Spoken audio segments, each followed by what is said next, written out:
We begin, though, keeping them honest, with the Democrats' first big televised hearing and what's expected to be a parade of them as they look into all corners of the Trump presidency. Acting Attorney General Matthew Whitaker today going before the House Judiciary Committee. He confirmed he's been fully briefed on the Russia investigation. He denied ever talking to President Trump about it or in any way interfering with the probe.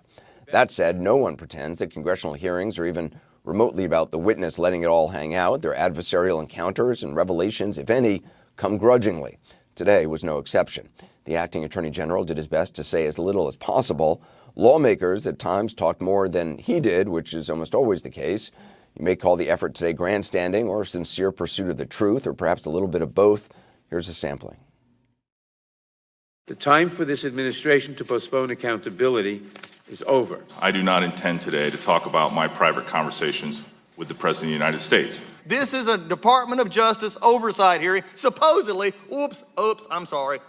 Back to theatrics again. The curtain opened up and we found out what was really going on. No, we want to damage the president. I have not talked to the President of the United States about the special counsel's investigation. We have followed the special counsel's regulations to a T. Have you been asked to approve or disapprove a request or action to be taken by the special counsel? Point of order, Mr. Chairman.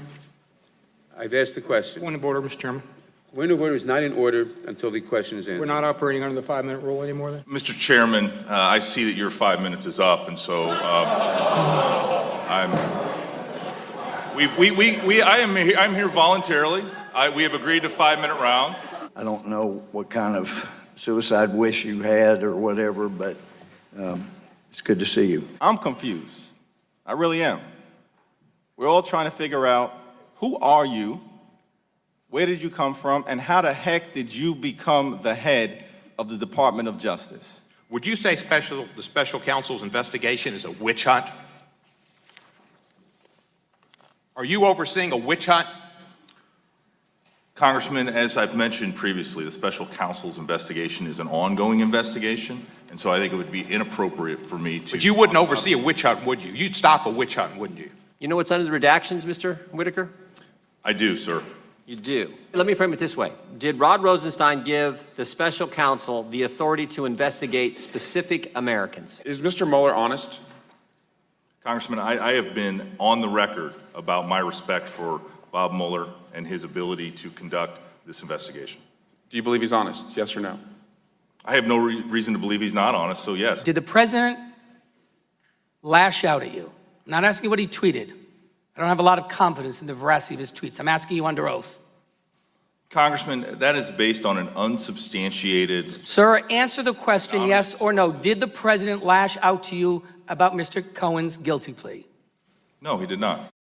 Well, that was Rhode Island Democrat David Cicilline. He joins us momentarily. There was another moment of note at the hearing today. 2 Republicans, including ranking member Doug Collins of Georgia, raised the issue of Roger Stone's arrest in Florida, which CNN was there exclusively to cover, suggesting, along with the acting attorney general, that there was perhaps something nefarious about CNN's presence there.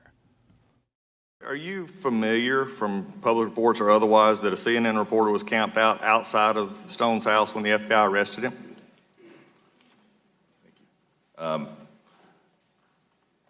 This wouldn't be part of the investigation. I am aware of that, and it was deeply concerning to me as to how CNN found out about that. Well, that is I'm glad we're going down that road, Mr. Attorney General, because this is did somebody at the Department of Justice seemingly share a draft indictment with CNN prior to Stone's arrest? Prior to a grand jury's finding of a true bill? Now, keeping them honest, this should be on our ridiculous. CNN's been very upfront from the start about how we came to be there early that morning. In fact, we wrote a full piece on it the day of the arrest. And Congressman Collins likely knows the real story, but we can only guess he chose to suggest some shadowy conspiracy because it tucks neatly into the idea that the so-called mainstream media is in cahoots with the special counsel. As I said, we can only guess because we invited the congressman on the program tonight, and shocker, he declined. The truth is we got the scoop through plain old shoe leather reporting and a little luck. CNN producer and photojournalists were there because our ongoing reporting at the courthouse in Washington, where the Mueller grand jury meets, as well as his team's comings and goings, led us to suspect an arrest might be imminent. Armed with that, our team was just staking out Stone's house. They arrived about an hour before FBI agents went in. No tip-off, just hard work. That's what it looked like on the Hill today. For the view from the other end of Pennsylvania Avenue, I want to go now to CNN Jim Acosta at the White House. What's the reaction been from the White House on the hearing today? Well, Anderson, so far no reaction from the president yet. We did hear from him yesterday saying that he thought Whitaker would do a good job. And my understanding from talking to sources over here, I talked to one White House official earlier this evening who said that they thought that the hearing for Matt Whitaker went about as expected. And the one item that they were really listening for was that exchange over whether or not Matt Whitaker had briefed the president on the Mueller investigation. And when Whitaker denied that, they felt over here that that pretty much matched up with what the president has said in the past. And according to this White House official who I spoke with earlier this evening, the president and Matt Whitaker have not had a discussion about the Mueller investigation, and that's their story over here, and they're sticking to it. But keep in mind, Anderson, Matt Whitaker, you might say his 5 minutes are almost up here in Washington. He's really just holding down the fort over at the Justice Department. And what really matters is what the incoming Attorney General, that we expect to be the incoming Attorney General, William Barr, and what he does with the Mueller investigation. And he gave a lot of tea leaves during his confirmation process, and really both sides took away some comfort that he may be a straight shooter in all of this. But Anderson, make no mistake, Matt Whitaker is going to go down as somebody who pretty much said what the president wanted to hear. And that is partly why he had this job. He was not going to recuse himself in this investigation. And while he did not interfere with the Mueller probe, he certainly made his feelings known about it before he got this job. There were lawmakers who tried to poke and prod and I guess throw him off his talking points today. But when the White House, Anderson, is telling us this evening that they felt like it went about as expected, their feeling over here, Anderson, is that Matt Whitaker escaped from this process pretty much unscathed. And for the White House, which has been in desperate search of a win lately, I think they got one with Matt Whitaker's testimony, despite all those fireworks that we saw today. Anderson. Jim Acosta, thanks very much. Appreciate it. A moment ago, you heard a portion, a portion of the questioning from Congressman David Cicilline.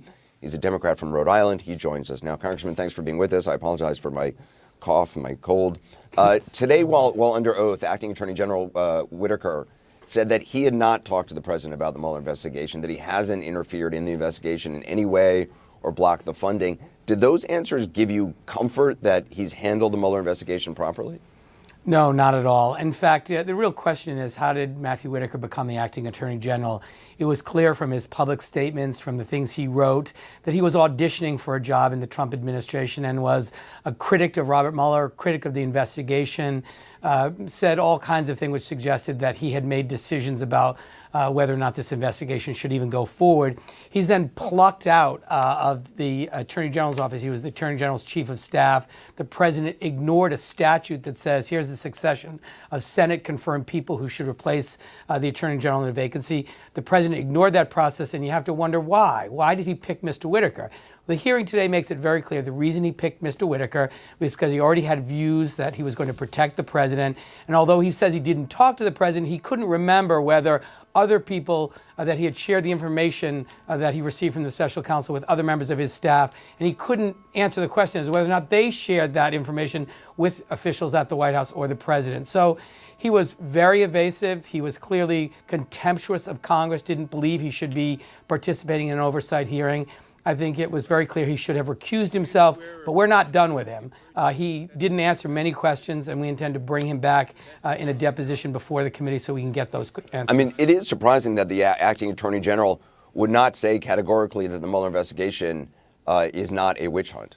Yeah, I mean, it was shocking. I mean, here it is. He says he respects Mr. Mueller. He's an honest man. He respects the men and women of the department, but he would not. He was fearful because he had an audience of one. He knew the president was watching him, and he could not say anything that would draw the anger of the president, because my guess is he wants to continue to work in the Trump administration. It was an audition for the president. He didn't answer questions that the committee asked. He was really contemptuous. I mean, every time we got to the important issues of what was shared in terms of the information he received from the special counsel, he danced around and really refused to answer the questions. You referenced this. There are those tweets and the commentary that Whitaker made before he was named the acting attorney general that were critical of the investigation. Is there any real evidence, though, that you know of that indicates he's acted improperly in any way when it comes to the Mueller investigation while being the acting Attorney General? Well, we just don't know because he would not answer today about conversations he had with the president. He would not answer or could not answer whether the information he learned from the briefing from Mr. Mueller was communicated to the White House or the president's legal counsel by others. So we have many more questions.